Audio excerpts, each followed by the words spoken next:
Hello friends, welcome back to my channel once again. Friends, आज मैं इस video में लास्ट जो IBPS कलर प्रीलिम्स 2024 में जो भी अर्थमेटिक के क्वेश्चंस पूछे गए थे एक शिफ्ट में, उसका मैं डिस्कशन करने जा रहा हूँ। टोटल 11 क्वेश्चंस अर्थमेटिक्स के थे।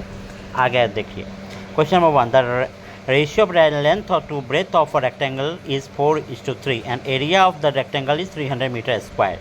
ठीक है, रेशियो लेंथ और ब्रेथ का जो है 4:3 यानी 4x और 3x है। ठीक है, एरिया जो है ये 300 सेंटीमीटर स्क्वायर है। एरिया क्या होता है? लेंथ इंटू ब्रेथ, यानी 4x into 3x X square equal to 300, तो x का वैल्यू 5 हो जाएगा। ठीक है, अब क्वेश्चन बोल रहा है आगे, if the breadth of rectangle is decrease by 20% and the length of is increase by 10% and find the new parameter of the rectangle.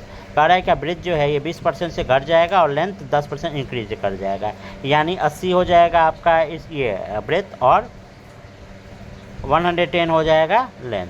ठीक है, तो जब इसको निकालेंगे 20 का, तो ये हो जाएगा लेंथ हो जाएगा 22 और ब्रेथ हो जाएगा 12। ठीक है, आप पैरामीटर पूछ रहा है। पैरामीटर फॉर्मूला क्या होता है? 2 इंटू एल प्लस बी, तो 2 इंटू 12 प्लस 22 यानी 34 इंटू 2 इक्वल टू 68, यानी इसका आंसर हो गया 68। नेक्स्ट क्वेश्चन है, A and B started a business with some amount, यानी ए और बी कुछ पैसा से स्टार्ट करता है। तो ए को एक्स मान लिए, बी को वाई मान लिए। ठीक है, ए लेफ्ट द बिजनेस, ए जो है ये लेफ्ट कर दिया कितने 9 महीने के बाद, यानी ए जो है सिर्फ 9 महीना के लिए रहेगा और बी पूरा 12 महीना के लिए रहेगा। ठीक है, इसका रेशियो 9/16 है। 9x/12y equal to 9/16। जब इसको काटेंगे तो रेशियो आ जाएगा 3:4, यही पूछ रहा था। ठीक है, third number question, A B and C together can do a work in 4 A B C तीनों 4 दिन में कर सकता है, बी और सी तो 20/3 दिन में कर सकता है। ठीक है, तो सबसे पहले क्या करेंगे, टोटल वर्क एफिशिएंसी हम 20 मान लेंगे। ठीक है, एफिशिएंसी निकालेंगे तो ए प्लस बी प्लस सी का आ जाएगा 5 यूनिट, 20/4, बी और सी का आ जाएगा 3 यूनिट। ठीक है, अब ए प्लस बी प्लस सी का 5, बी प्लस सी का 3, तो यानी ए का कितना 2 यूनिट आ जाएगा। अब बोला how many days A alone can do 60% of the work. कह रहा है ए अकेले कितना परसेंट काम का जो है 60% काम करेगा, तो 60% इंटू 20/2 इंटू 100। ठीक है, ये 2 इंटू 100 कैसे करेंगे इसको कट करने के लिए। ठीक है, 60% 60/100 आ जाएगा। इसको 20 क्यों लिए? क्योंकि हम इसको टोटल वर्क माने थे। ठीक है, जब कैलकुलेट करेंगे तो सीधे आंसर आ जाएगा। नेक्स्ट क्वेश्चन कहा रहा था, speed of a train is 72 kilometre per hour and it crosses a pole in 16 second. कह रहा है कि 32-72 किलोमीटर प्रति घंटा के कारण एक स्पीड ट्रेन का स्पीड है और ये क्रॉस करता है एक पोल को 16 सेकेंड में। ठीक है, तो पहले क्या करते हैं हम लोग, घंटा को मिनट में और मिनट को घंटा में, सेकेंड को किलोमीटर में चेंज कर लेंगे, तो क्या हो जाएगा 72 इंटू 5/18। ठीक है, इंटू 16 क्रॉस कर रहा है 60 मिनट में, तो आ जाएगा लेंथ आ जाएगा ट्रेन का 320 मीटर। ठीक है, नया स्पीड निकालेंगे। नया स्पीड क्या कर रहा है, कितना से बढ़ जा रहा है, 12 से बढ़ जा रहा है, तो 72 इंटू 5/18 इन प्लस 12 यानी 32 मीटर पर सेकेंड। अब रिक्वायर्ड टाइम क्या होता है, बराबर लेंथ बाय स्पीड, यानी 320/32 निकालें तो 10 इसका आंसर आ जाएगा। नेक्स्ट क्वेश्चन नंबर 5, क्या करा, man invested ₹X in scheme A at the rate of 20% for 2 years. C I निकालने क्या आता है, 20 + 20 + 20 × 20 यानी 44%, ये हो गया आपका आ रहा है। Also invested some amount in scheme B at rate of 13% per annum for 2 years at simple interest. और कुछ पैसा को क्या है सिंपल इंटरेस्ट पर निकाला, तो x इंटू 30 इंटू 2/100। ठीक है, जब इसको कैलकुलेट करेंगे x into 30 into 2/100 minus 44/100 equal to कितना दिया हुआ 896। जब इसको कैलकुलेट करें तो आंसर आ जाएगा 5600। ठीक है, ये उसके बाद नेक्स्ट क्वेश्चन है, cost price of 2 articles A and B is equal. Article A sold at profit of 20% and article B sold at loss of 30%। CP दोनों का सेम है, दोनों 100 हो जाएगा। एक जो है 20% प्रॉफिट पे बेचा 120 हो जाएगा, एक जो 30% लॉस पे तो 70 हो जाएगा। ठीक है, तो दोनों को करता है तो लॉस कितना हो रहा है 50 रुपये का।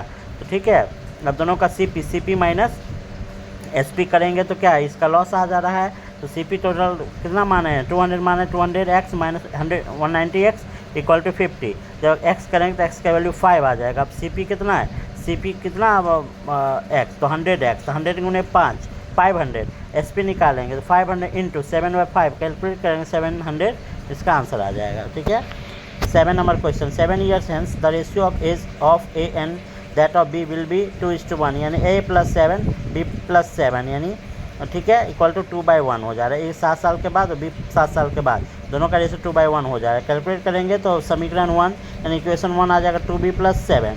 ठीक है, अब आगे कह रहा है क्या, इफ़ द रेशियो ऑफ ए और बी 3 ईयर्स हैंस, 3 साल बाद a + 3 b + 3/5/2। जब ये करेंगे तो इक्वेशन 2 आ जाएगा 2a - 5b = 9। जब दोनों को कैलकुलेट करेंगे तो इसका आंसर आ जाएगा 5। ठीक है, next, the difference of 2 positive number is 2। The difference of 2 positive number is 2। 2 positive number का डिफरेंस 2 है, यानी x - y का 2 आ जाएगा।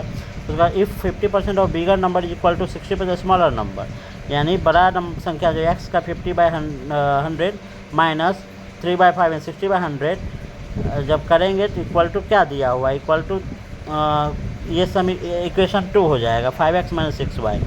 ठीक है, जब करेंगे तो x का वैल्यू 12 आ जाएगा, y का 10 आ जाएगा, बिगर पूछ रहा है, बिगर का 12 हो जाएगा। ठीक है, next 9 number, a vessel contains 120 litre mixture of milk and water is 25% milk in the vessel. एक वेसल है जिसमें टोटल वाटर है, उसमें 25% क्या है, पानी है। तो टोटल 100% मिल्क है जिसमें 25% पानी है, तो इसका रेशियो 4:1। ठीक है, आगे पूछा if 12 litre of water added in the vessel then find the ratio. ठीक है, तो टोटल कितना हो जाएगा, 120 दिया, 120 की जब रेशियो में कैलकुलेट, एक का आ जाएगा 96, आ जाएगा 24। तो कह रहा है क्या, किस में, वाटर में ऐड कर रहा है 12 लीटर, तो 96 हो गया मिल्क का। ठीक है, वाटर का हो जाएगा कितना 36 इस रेशियो 96, जब इसको कैलकुलेट करेंगे 3/8 आ जाएगा। Next, the ratio of upstream speed of boat and speed of current is 4:1। कह रहा है कि अपस्ट्रीम और करंट स्पीड दोनों जो 4x और x है। स्पीड ऑफ बोट को क्या करेंगे, जब हम निकालेंगे स्टिल वाटर में तो 5x आ जाएगा, डाउन स्ट्रीम को निकालेंगे तो ये 6x आ जाएगा।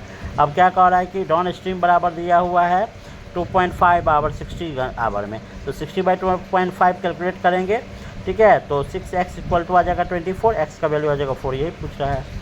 11 number question, if the numerator of fraction is increase bye 150% and the denominator of the fraction decrease by 25%, the resultant fraction 8/9, what is the original fraction. ठीक है, तो एक को हम करेंगे तो एक 250 हो जाएगा और एक 75 आ जाएगा, तो 250/75 = 8/9।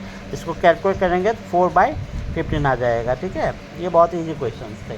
तो आई होप इसमें से 3-4 क्वेश्चन जो बहुत ही ईजी था, आई होप आप लोग अच्छे समझ गए होंगे। अच्छा लगे तो चैनल को लाइक सब्सक्राइब कीजिए, शेयर कीजिए। Thank you and all the very best.